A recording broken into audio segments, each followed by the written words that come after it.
वृंदावन विहारी लाल की जय। राधा रानी की जय। श्री गुरुदेव भगवान की जय। श्री राधे राधे।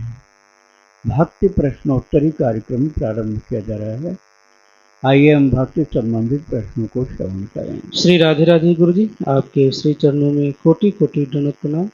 दिव्या जी हैं वाराणसी से, इनका प्रश्न है, क्या ब्रह्म मुहूर्त में नित्य क्रिया शौच आदि से निवृत्त होवे के बिना ही केवल स्नान करके भगवान की पूजा या नाम जपमाला कर सकते हैं?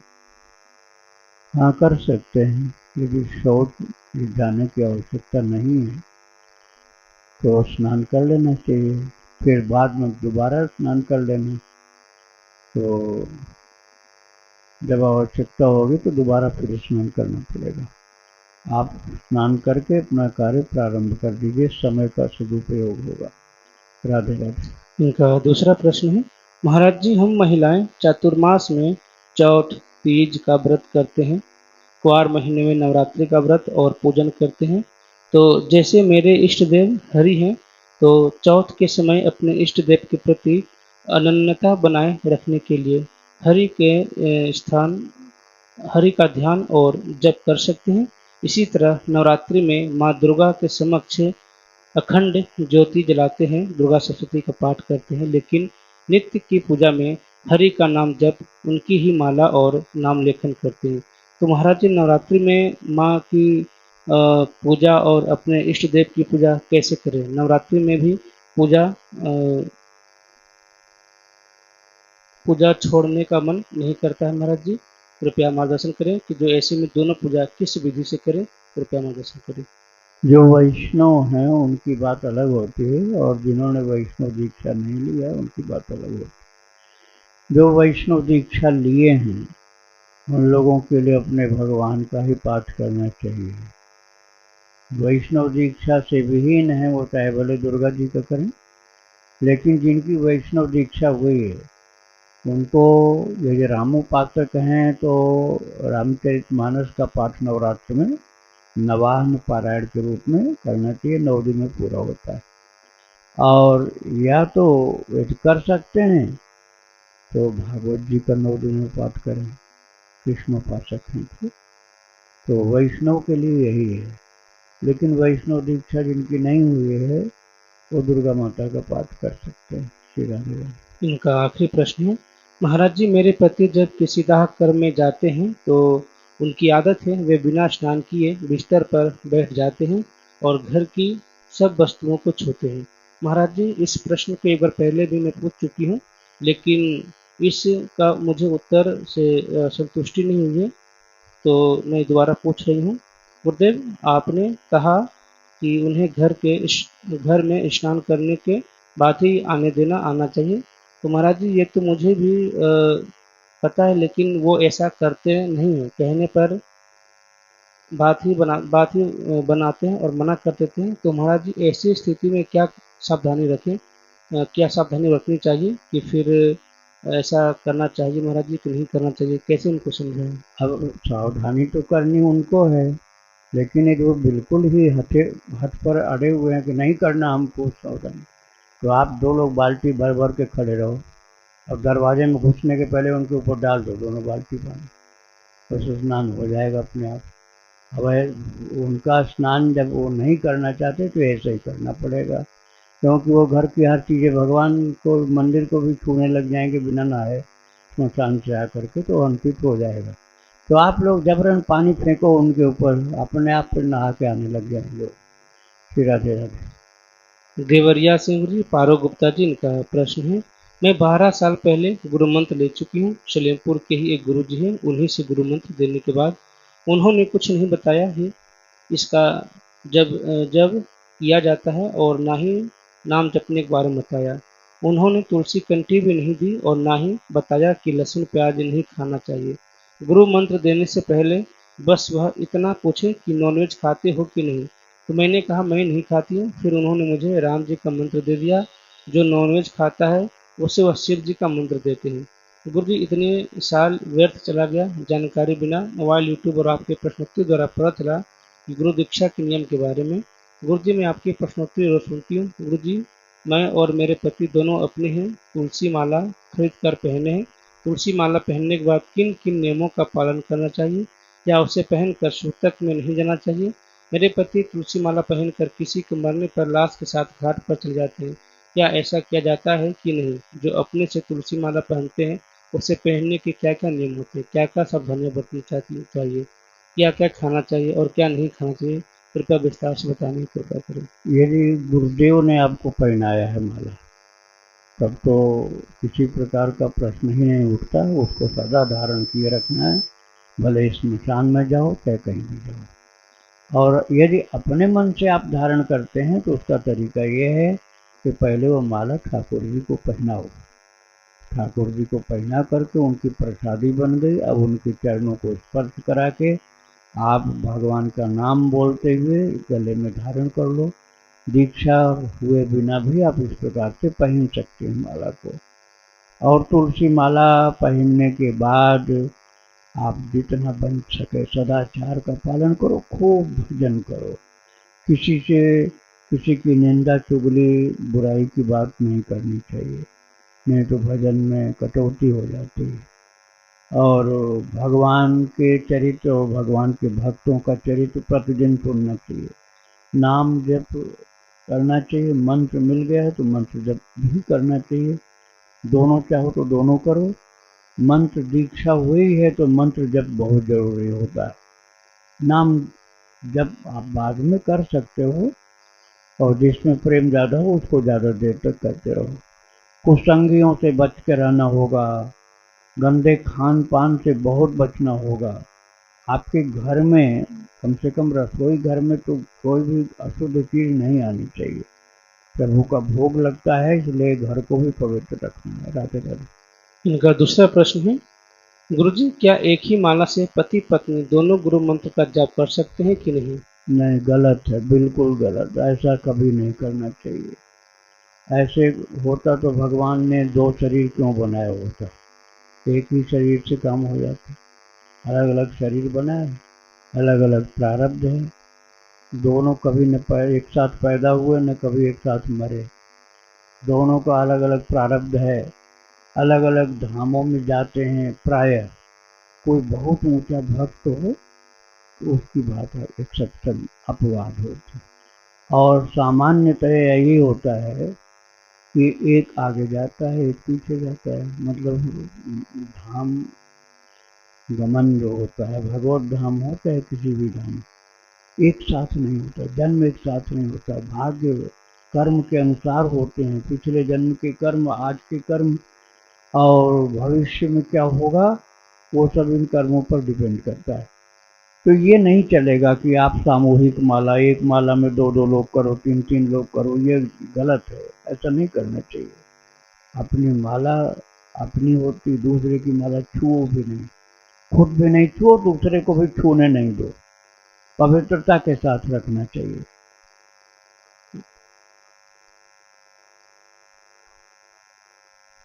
हाँ, किसी की माला छूट गई है तो आप उसको हिफाजत के साथ थोड़ी देर तो इंतजार करना चाहिए। हो सकता है जहाँ छूटी वहीं से आकर लेने के लिए पहुँच जाए वो आदमी। अब हमने जल्दी से हटा दिया तो वो वापस चला जाएगा कि हमारी माला खो गई।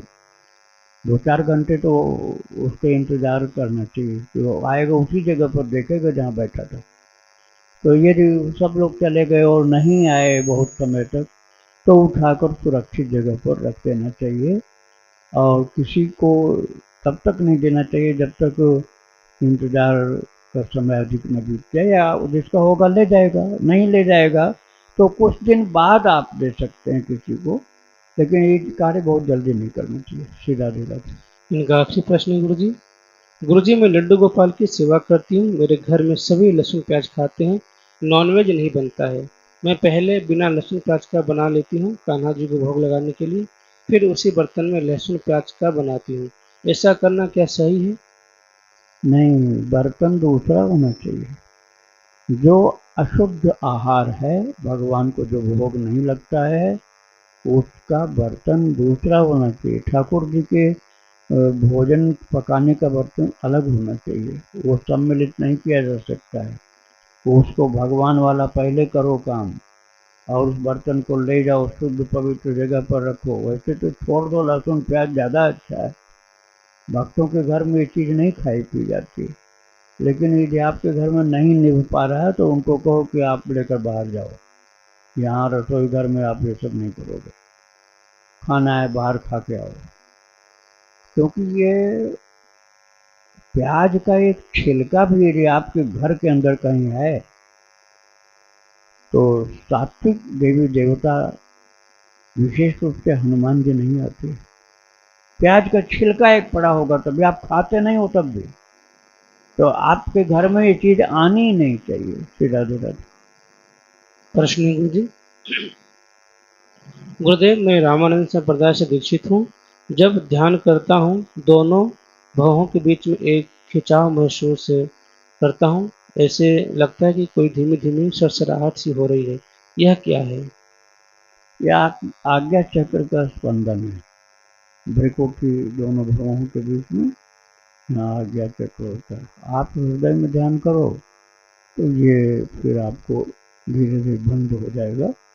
आज्ञा चक्र में ऊष्मा फिर पैदा होती है, ऊष्मा गर्मी पैदा होती है।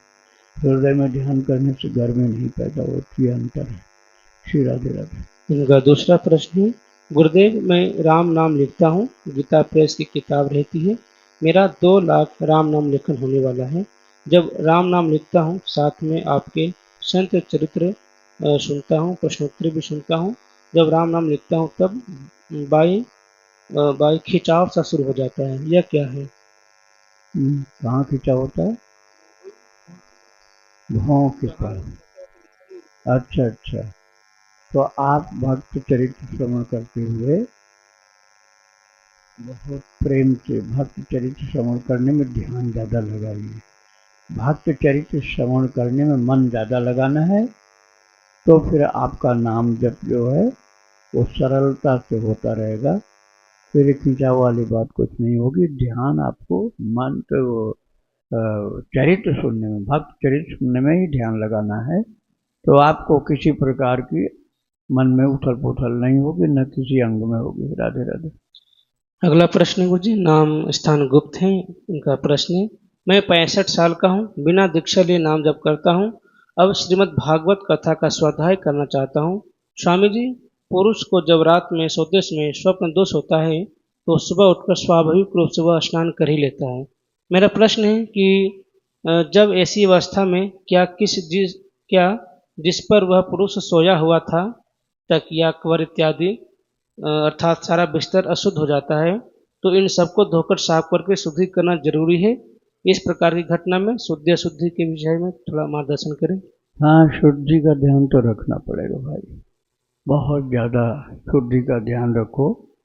शरीर भी शुद्ध करना है और उसके उपयोग में आने वाले वस्तुओं को भी शुद्ध करना है, और प्राणायाम भी करना है। प्राणायाम कुछ देर करके फिर भगवान का नाम जप करो, उनका ध्यान करो, उनके भक्तों का चरित्र श्रवण करो, प्रभु में लग जाओ। और शीतल जल से पैर धो करके सोना चाहिए, तो इस बाधा से मुक्ति मिल जाती धीरे धीरे है। हाँ, ठंड में भी शीतल जल। और ये भी ध्यान रखना कि गर्म दूध नहीं पीना चाहिए। ऐसे व्यक्ति को जिसको ये बाधा हो जाती है, गर्म दूध नहीं पीना चाहिए, मलाई वाला दूध बिल्कुल नहीं पीना चाहिए, चीनी डालकर नहीं पीना चाहिए। सादा दूध गर्म नहीं हो, जाड़े के टाइम में हो तो हल्का सा गर्म हो, बहुत कम कम, और सीजन में तो गर्म पीना ही नहीं चाहिए। दूध जो है ये बहुत इस प्रकार की बाधा डालता है, इसलिए दूध से या तो बच के रहो, और पियो भी तो थोड़ा सा पियो। राधे राधे। इनका दूसरा प्रश्न है, गीता जी या भागवत कथा का आजकल यूट्यूब में बहुत मिलते हैं, तो पुस्तक में पढ़ें या यूट्यूब में सुनने से समान लाभ मिलता है? यदि पढ़ने से अधिक लाभ मिलता हो तो कुछ दिनों के लिए घर से बाहर जाने की परिस्थिति में बाकी भाग यूट्यूब से सुनकर भी निरंतरता कायम किया जा सकता है? देखो, श्रवण करने में यदि आपकी श्रद्धा है और आपको विश्वास है कि जिनसे आप श्रवण कर रहे हो वो बहुत अच्छे महान भक्त हैं, तो आप उनसे श्रवण कर सकते हो। ऐसा कोई नहीं मिल रहा है आपको, तो आप स्वयं ग्रंथ का पाठ करिए, अर्थ सहित पाठ करिए तो अच्छा रहेगा। लेकिन कोई भागवत प्रेमी विशेष मिल गया तो उनसे श्रवण करना ही ज़्यादा उपयुक्त है। प्रत्यक्ष श्रवण करिए उनसे सामने बैठ के तो और अच्छी बात है, नहीं ऐसा हुआ तो यूट्यूब से भी सुन सकते हैं। श्री राधे राधे। अनुराग जी हैदराबाद से इनका प्रश्न है, आमतौर पर एकादशी, जन्माष्टमी, रामनवमी, शिवरात्रि आदि के व्रत में जागरण का विधान होता है। अगर जागरण करने की सामर्थ्य न हो तो क्या करना चाहिए? जागरण नहीं कर सकते हैं तो अलग टाइम पर भजन ज़्यादा करना चाहिए। अब आपने रात भर आराम किया, विश्राम किया, नींद का आनंद लिए, तो मौन रखो उस दिन, जिससे आपका जप ज़्यादा हो। दिन भर खूब जप करिए। अब आप रात में सोते हैं तो दिन में फिर नहीं सोना चाहिए। जिसको रात में जगना है उसको दिन में थोड़ा सा विश्राम आवश्यक होता है। लेकिन रात में आप खूब सोते हैं पूरी नींद, तो आप दिन में मत सोएं, यही उपयुक्त होता है। राधे राधे। इनका दूसरा प्रश्न है, तुलसीदास जी के हनुमान चालीसा की रचना के पीछे कई कथाएं सुनने को मिली है। वास्तविक उसकी रचना कैसे और किस परिस्थिति में हुई थी? हाँ, उनके विषय में यही पता चला है अभी तक लोगों को कि उनको जेल में बंद कर दिया गया था। तो इनको गुरुजी? तुलसीदास जी को तो अकबर के द्वारा ऐसी गलती हुई थी, बाद में सुधार किया उसने।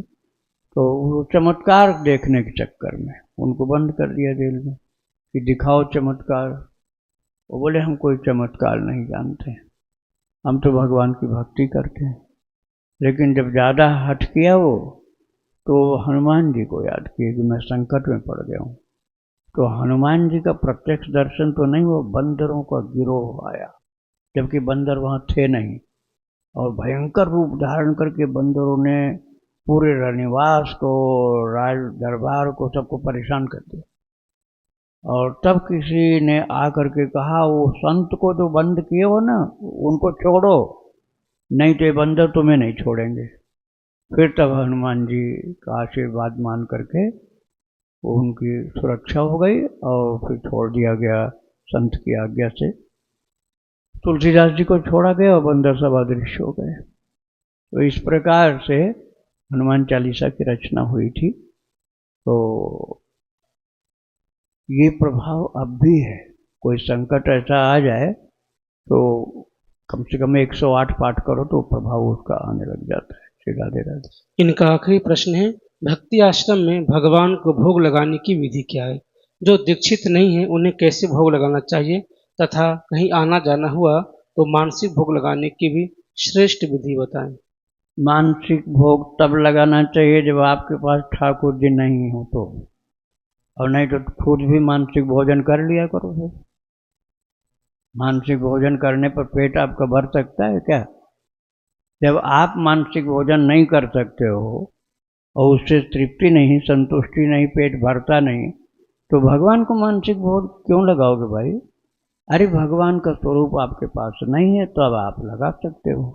और जो आपके पास ठाकुर जी हैं, शालिग्राम हैं, चाहे लड्डू गोपाल हैं, चाहे युगल स्वरूप हैं, तो आपको केवल मानसिक भोग से काम नहीं चलाना चाहिए। उनके लिए प्रत्यक्ष भोजन बनाकर भोग लगाओ। कहीं ऐसी जगह हो जहाँ पर कोई ठाकुर जी नहीं है तो अपने भगवान को याद करके मानसिक भोग लगा सकते हो। श्री राधे राधे। विवेक जी हैं नई दिल्ली से, इनका प्रश्न है, मैंने भगवान को अपना गुरु स्वीकार किया है और गुरु जी को रोज गुरु दक्षिणा में भगवान नाम सुनाता हूँ। एक दिन मैं आंखें बंद करके राधा नाम संकीर्तन सुन रहा था तो अचानक मुझे पीठ में ऐसा लगा कि कोई तरंग बहुत तेजी से गर्दन तक पहुंच गई है और सिर से बाहर निकल जाएगी। मुझे लगा कि कहीं शरीर से प्राण न निकल जाए और मैंने आंखें खोल दी। बताएं गुरुदेव कि यह क्या हुआ था और अगर फिर ऐसा हो जाए तो क्या करूं गुरुजी? नाम जपने से हुआ क्या? पीठ में दर्द हुआ? अच्छा अच्छा, ये नाड़ी का ऊर्ध्वगति गमन है, तो इससे हानि तो नहीं होती है, लेकिन नए व्यक्ति को भय उत्पन्न हो जाता है। तो भगवान की कृपा से कभी ऐसा होता है, उसमें हानि नहीं होती है, उसमें भगवान की शक्ति का अनुभव होता है।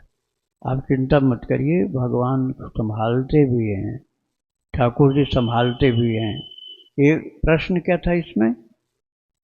अगर आगे भी ऐसा हो तो फिर क्या करें? नहीं, इसके पहले कुछ था शायद। इससे पहले था गुरु जी, कोई जब राधा नाम आंखें बंद करके जप करते हैं हाँ तो ये तरंग शीर से हाँ, लेकर। तो हमेशा तो खैर ऐसा नहीं होगा। आप जप करिए, फिर कभी होगा तो प्रभु ही आपको संभालेंगे और आगे अनुभव भी कराएंगे। श्री राधे राधे। राखी सिंह जी हैं लखनऊ से। गुरुजी, हनुमान चालीसा की कुछ लाइनें हैं, इसका क्या मतलब है? क्योंकि यह बार बार मेरे स्वप्न में आती है। वो पंक्तियां इस प्रकार से हैं।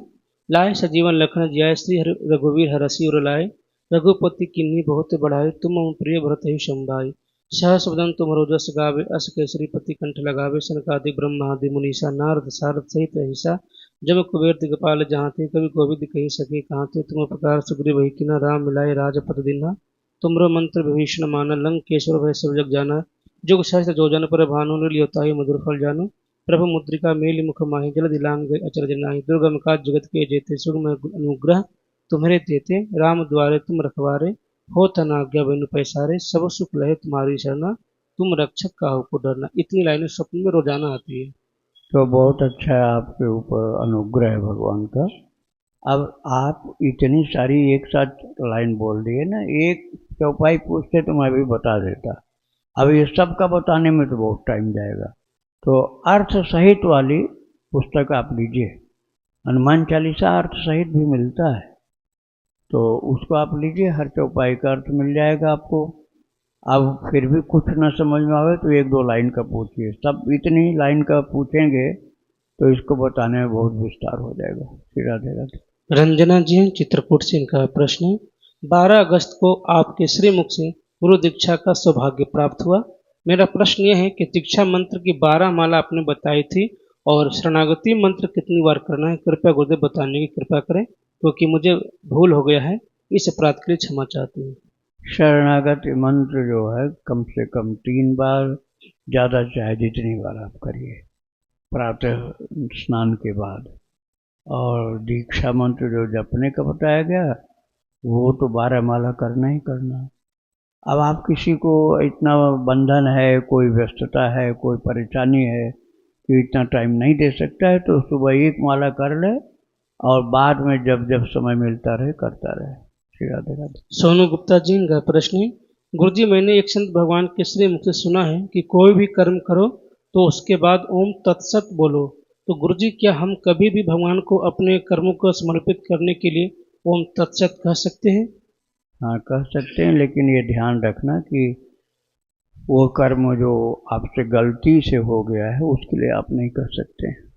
सत्कर्म के लिए ही कहा जाता है, यज्ञ जैसे कर्म के लिए कहा जाता है, पवित्र कर्म के लिए तत्सत, ओम तत्सत या हरि ओम तत्सत कहा जाता है, या कृष्णार्पण मस्तु कह दो या रामार्पण मस्तु कह दो।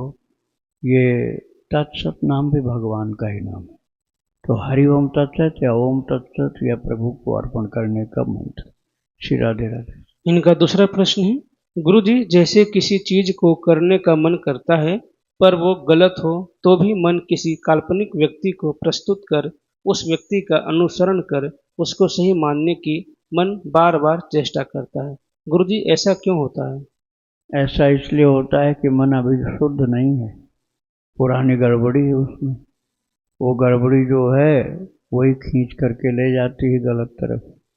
तो मन को शुद्ध करने के लिए प्रभु का नाम खूब जप करो और प्रभु के भक्तों का चरित्र खूब सुनो, तो नाम के आश्रय से, भक्तों के चरित्र के आश्रय से धीरे धीरे मन शुद्ध होता जाएगा। राधे राधे। इनका अगला प्रश्न है, गुरुदेव तुलसी माला से जप करने का कोई विशेष महत्व होता है क्या? क्योंकि माला से नाम जप करने पर परिवारजनों द्वारा रोक टोक होता है, तो मैं जब जब याद आता है मुझे, तो मैं मन से ही नाम जप करने लग जाता हूँ। नहीं, ऐसा मत करिए आप, तब तो आपको बिल्कुल नास्तिक बनाने को ये तैयार हो जाएंगे। आप उनके सामने खूब जपिए, कितना ही विरोध हो आप जप करना बंद मत करना। एक दिन वो लोग भी आपकी तरह से जपने लग जाएंगे, और आपने उनके डर के कारण जपना छोड़ दिया तो आपका भी नुकसान और उनका भी नुकसान है। तुलसी माला साक्षात भगवती हैं, तुलसी माता हैं, भगवान की प्रिया हैं, लक्ष्मी स्वरूपा है। उनको स्पर्श करते हुए जब जप करते हैं तो लक्ष्मी नारायण दोनों की कृपा होती है। और यदि कहीं भूल से मन का निकल गया बिना जपे ही, जैसे आपने जप किया 5 बार और मन के निकल गए 7-8 बार, तो जो खाली मन का चला गया ना, उसको तुलसी माता पूर्ण कर देती हैं। वो पूर्ण करने का काम उनका रहा कि इससे बच्चे से टूट गया, चलो पूरा कर देते हैं। तो शुद्ध स्पर्श है, दैवी स्पर्श है, कृपा है, युगल की कृपा हो रही है। तो ज़्यादा अच्छा तो यही कि तुलसी की माला से करो, और कभी माला वो नहीं मिले तो काउंटर से कर लो, उंगली पर कर लो, लेकिन तुलसी माला का महत्व बहुत है। राधे राधे। इनका आखिरी प्रश्न है, गुरु जी श्री रामचरितमानस की इन 2 चपाइयों को कैसे समझे? जौ तपु करे कुमारी तुम्हारी, भाव युग मेटे सकहें त्रिपुरारी। सुनहु भरत भावी प्रबल, बिलखी केहूँ मुनिनाथ। हानि लाभ जीवन मरण, यश अपयश विधिहात। इन एक चौपाई में कहा गया है कि भगवान शंकर भाग्य भी बदल देते हैं, और एक में कहा गया है कि प्रारब्ध बहुत प्रबल है और यह बदला नहीं जा सकता, इसे भोगना ही पड़ेगा। तो इन 2 चौपाइयों को विस्तार से समझाने की कृपा करें। हाँ, जो हानि लाभ जीवन मरण यश अपयश विधिहात, ये वशिष्ठ जी ने कहा था भरत जी को। और जो कहा गया कि भावी में मेट सकहीं त्रिपुरारी, वो नारद जी महाराज ने कहा है पार्वती माता के लिए। पार्वती माता के हस्तरेखा को उन्होंने दर्शन किया तो उसमें लिखा हुआ था, मतलब ऐसा चिन्ह था, जोगी जटिल अकाम मन, नगन अमंगल वेश। अस स्वामी एहि कह मिलहि, परिहस्त अस रेख। हाथ में ऐसी रेखा पड़ी हुई है कि जो इसका पति होगा, नगन, एक सूत नहीं होगा उसके शरीर में, पूरा नंगा। अमंगल वेश अर्थात हड्डी पहने होगा, और नगन अमंगल वेश। और जोगी जटिल, योगाभ्यास जैसे करने वाला हो ऐसा शरीर उसका होगा, ठाट बाट वाला नहीं होगा। और बड़ी बड़ी जटाएं होंगी उलझी हुई सब। जोगी जटिल अकाम मन नगन, कोई कामना नहीं होगी। अब शादी जिससे करो बच्ची की और वो निष्काम हो तो फिर तो लड़ाई हो जाएगी वहाँ। और लड़की चाहती है कि मेरा घर बसे, बच्चे हों, और दूल्हा कहता है मैं इस स्त्री को स्पर्श भी नहीं करता, तो कैसे संभलेगा काम? तो जैसा पति इसको मिलेगा, भीख मांग बहु खाए, भीख मांग मांग के खाएगा, उसके घर द्वार नहीं होगा, ऐसा इसको पति मिलेगा। स्वयं नारद जी भी एक बार चिंता में पड़ गए थे कि तो बड़ा भिखारी, कोई बड़ा दरिद्री होगा, लेकिन जो चिन्ह उन्होंने बताया, फिर उन्होंने मेल मिलान कराया कि अरे ये भिखारी ही नहीं, ऐसे तो शंकर जी भी हैं। अब शंकर जी से विवाह किसी लड़की का हो जाए, ये सरल बात तो है नहीं। तो उन्होंने कहा यदि ये शिव जी की आराधना करने लग जाए तो शिव की कृपा हो जाएगी, और लक्षण सब यही रहेंगे, लेकिन इसका कल्याण होगा, अमंगल नहीं होगा। तो भावी मेट सकहीं त्रिपुरारी का अर्थ यह हुआ कि जहाँ विपन्नता, दुख, झंझट और परेशानी और गरीबी के लक्षण हैं, वहाँ वो लक्षण जो जो खराब बताए गए हैं वो सब अच्छे हो जाएंगे, कल्याणकारी हो जाएंगे। इस तरह से उसका प्रभाव अच्छा हो जाएगा। ऐसा नहीं कि खत्म ही हो जाएगा, प्रभाव तो रहेगा। पति ऐसा मिलेगा, लेकिन वो पागल नहीं होगा, महान ज्ञानी होगा। देखने में पागल लगेगा लक्षण के अनुसार, लेकिन होगा पूर्ण ज्ञानी, पूर्ण भक्त, पूर्ण शक्ति संपन्न भगवान। तो इस तरह से सब ठीक हो जाएगा, शिव जी की भक्ति करें तो ये है ईश्वर की सामर्थ्य की बात। ईश्वर का सामर्थ्य ऐसा होता है कि वो संभव असंभव, असंभव को संभव कर देता है, असंभव को संभव कर देता है, संभव को असंभव कर देता है, एकदम चेंज कर देता है। अब जैसे पहाड़ के नीचे दब के मरना है, अब पहाड़ में से एक छोटी सी कंकड़ी गिरी और फिर कुछ नहीं हुआ, तो पत्थर तो गिर गया लेकिन दब के मरा नहीं। ऐसी भगवान की भक्ति में शक्ति होती है, तो इसकी महिमा गाई गई। श्री राधे राधे। वृंदावन बिहारी लाल की जय। राधा रानी की जय। श्री गुरुदेव भगवान की जय। श्री राधे राधे।